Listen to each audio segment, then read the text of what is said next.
Oh, not only am I okay with it, it was the obvious and I think almost inarguable correct decision. The Monday morning quarterbacking of playing the result is just so maddening. Let's give the context of this, okay? First of all, he hit this exact shot on this exact type of play earlier in this game. And we can show it to you. Right wing, pull up, transition three, bang. Exact same spot on the court, just flipped because you're going the other direction. Bang. Second of all, on those types of threes, pull up transition threes, Jimmy Butler, who's not a good three-point shooter, shoots 47%. But that's not the only reason why. He knew what all of us knew watching this series. The Heat were not the better team at this point. And Jimmy Butler was exhausted. And in overtime, they would have had maybe, at best, a 40% chance to win. Jimmy had played all 48 minutes. He was dog-tired. And if you have a chance to take the lead, your only lead all game right there, you do it. And Brew, I think we can agree that a missed 2 and a missed 3 have the same impact, right? So let's just talk about the, decision tree of a make. Because a missed 2, it's Celtics ball. A missed 3, it's Celtics ball. If he goes for a 2 and makes it, which is not a guarantee, he didn't have a wide open dunk. But if he goes for the 2 and makes it, what then happens is Boston holds for the final shot, make or miss, and then your best case scenario is you get to overtime. If he goes for the 3 and makes it, Boston, yes, gets another possession, but it's not going to be held for the final shot. They are going to go for a shot quickly because they are then going to have the clock going against them. And then even if they make it, Miami still has a chance. And if they miss it, Miami's a huge favorite. Either way, you're avoiding overtime, where I think Jimmy knew he was drawing dead and the Heat were drawing close to dead. So I'm 100% okay with it. In this spot, I think you've got to do this unless you are the far superior team, which Miami wasn't. They had trailed the entire game. It was a miracle they were in this position. I love the decision by Jimmy. He just missed. Absolutely right. Okay, America. Just ignore all of that goobly gook. Okay? No, it was a bad decision. It was a bad decision. And look, I said it as soon as it happened, watching the game with my father. Bad decision, bad move. However, I'm not going to kill Jimmy Butler because they're only in that spot because he was so great. Great in Game 6, great in Game 7. So I'm not killing him at all. All right, but it was the wrong play, Nick. And look, first of all, there's no way the Heat weren't thinking that they were the better team. They think they're the better team. That's how they got to Game 7. All right, secondly, if they had gotten to overtime, they would have had the momentum. Like you said, they never led. They were down 13 with 3.5 minutes left. All right, and they charged back and send it to overtime. And you mentioned Butler would have been, too tired. He had played the entire game. Hold up. Marcus Smart and Jason Tatum played the entire second half, and both of them played over 40 minutes. Tatum played 45 plus. Al Horford and Jaylen Brown also played like 43 or more minutes. So everyone was tired. Jimmy Butler was no more tired than anyone on the Celtics team, or their top players. So I don't buy that. Why? They all played the same, essentially. There's not a difference really between 48 minutes and 45 and a half. They played the entire second half. 3 guys. There's a big difference. I'd say there's a big difference, in my opinion. There's a reason guys typically don't play all 48, but go ahead. Go ahead. And they don't play 45 and a half minutes either. They don't play the entire second half, which is what Tatum and Smart did as well. But here's the play that should have been made. You mentioned it, Jimmy. Now, I'll give you that. 47% on pull-up threes in transition. That's nice.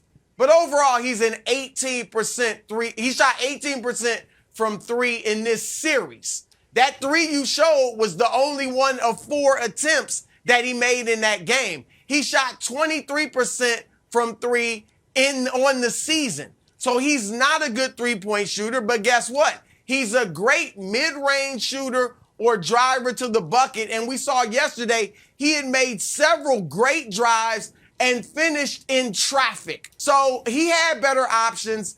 I think he should have taken it. Again, not killing him, because he was fantastic and the only reason they were still in that game, but it was the wrong play, Wilds.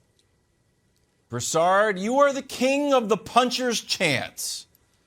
Jimmy Butler was that punch, and I was pulling for the Celtics, and once he pulled up, I said, oh, no. Here comes the big right hook. We are going to get hit with it. And even when he missed, I was happy, but I was terrified when he pulled up, which made me think it was the right move. No Celtics fan wanted to see Jimmy Butler pull up at the arc. If he wanted to drive it and kick it out, I would have been like, great. We get the ball back with 13 seconds left. And I know you guys showed some other historical or Jimmy Butler did this earlier in the game or earlier in the series. Let me go back take. Sixers, Raptors. Sixers down by 2. Jimmy Butler gets the ball. I got to shout out John Schumann on Twitter. I think he works for the NBA who pulled this. This was not just me going back in my memory banks. Shout out to John. Jimmy takes the ball, drives it to the lane. Pull up! High game, and we all know how this ended up. So look, if everybody wants Jimmy to do it, oh, okay. Then Tatum goes down and hits a 3. And look, I was scared of the puncher's chance. Jimmy Butler took it. I thought it was the right call. I never thought the Heat had momentum. I thought they had one big swing, and Jimmy took it. I was totally fine with it, Nick. And Jimmy, if Brew wasn't with me at the time, but at that time I said on the air, Jimmy should have pulled up from 3. Because again, Jimmy's 3-point numbers are not, first of all, he's 35% this postseason, and thanks to Ralbos Vulgaris for pulling this. He is 23% in the regular season, but 1/3 of his threes, because he shoots so few, are end-of-shot clock grenades, as Haralabob put it. So that pulls his average down. He's clearly a guy who's shot better in the postseason from 3. But, Brew, I think I can prove it to you mathematically. Let's just say if he does what you want, it's a 75% shot to go in. Whether it's a contested layup or a mid-range shot, I'll give him a 75% chance of getting the 2, which is way higher than realistic, but in order to prove the point, I'll give it to you. So right then, you have a 75% chance of tying. You then have to stop Boston. What's that, a 50-50 shot? Okay, now your chance is down to 37.5 just to force overtime. What's your chance in overtime? Again, I'll give you a 50% chance. Now you're down to less than 20%. If you go for the 2, it's not hard math, guys. Brew, he needed 3 events to go his way if he goes for the 2. Wow, he has to make the shot. He has to make the shot. Agree? All right, look. They have to then get a stop on the final possession, and they'll never touch it again, and they have to win overtime. The odds of all 3 of those is less than 20%. You've got to go for 3 there. The Strus thing would have been fine. The Strus thing I would have been fine with. But it's got to be a 3-pointer. It just has to be a 3-pointer. First, goobly-gook. I call goobly-gook again. All right, first of all. Secondly, didn't we just kill Anthony Edwards in the first round at the end of Game 5 for going for the steal on Ja Morant? Wow, there's your puncher's chance. Anthony Edwards going for the steal. Ernest Biner for a goal line fumble? It would have. No. Well, hold on. They're the same. This is the same thing. Yeah. It's going for the hero's play when playing it straight would have been the thing to do. In Memphis, we killed Anthony Edwards because he went for the steal to try to be the hero. Ja Morant ends up getting the game-winning layup in Game 5.